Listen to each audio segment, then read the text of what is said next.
Thank you for accepting me. I was here actually a year ago, exactly in the hot seat. Yeah? I'm sure you don't remember me, but that's okay. Well, Actually, here's the thing. We don't remember you because you're different now, and there's no point in focusing on something that is not what is now. absolutely I'm different. Absolutely Sort of like I'm the different. next generation of children. We don't want them to be like the last generation of children either.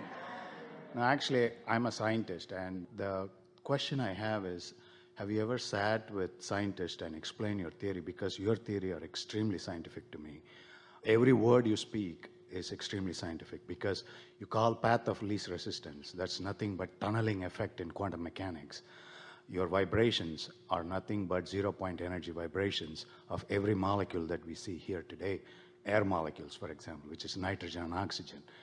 So each and every one of your concept, I equate it scientifically, and it makes perfect sense to me. That's what's nice about universal laws, because at the base of them is everything.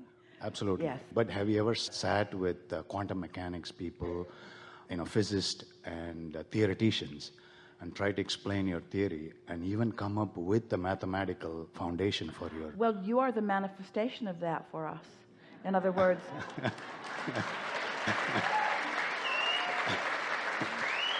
Because a collaboration like Absolutely, that between you and Abraham would produce something different than Esther is able to produce. Because Esther, you see, the knowing is here.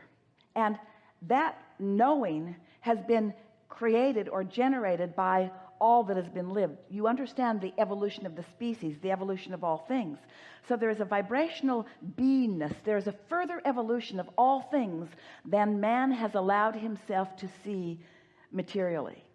Isn't that what the promise of science really is all about? Absolutely, yeah. So here's this vibrational reality, and Esther, without a scientific vocabulary, is receiving the vibration and using as many words as she can find to satisfy the intent that we are offering. So we offer our intent and she finds the words, and we feel satisfaction in the words that she finds. But imagine a collaboration where together you are finding the vibration and communicating and reaching for words that scientists already understand that match the vibrational frequency that we are offering. It would help science.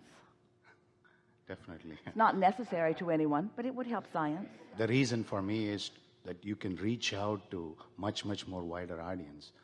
Well, the scientific audience is rather small.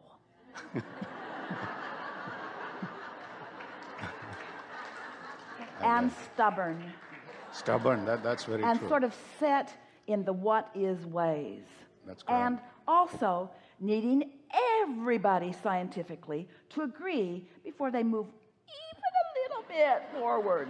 That's very true, but I think one of the main resistance there, even I had in the very beginning, was the acceptance of that source energy, because we need mass for that.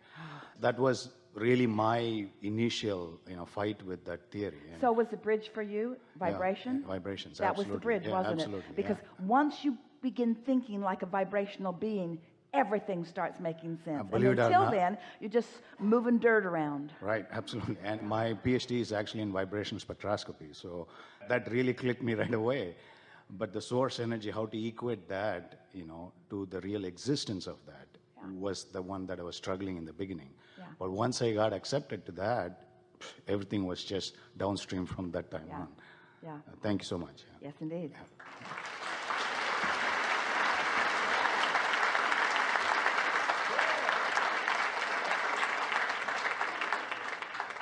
You're ringing Esther's vibrational bells. That sounds fun. That sounds really fun. That sounds really, really fun. Now what? Really, now you know that we've answered everything that you've come to hear about, yes? There isn't anything that we haven't talked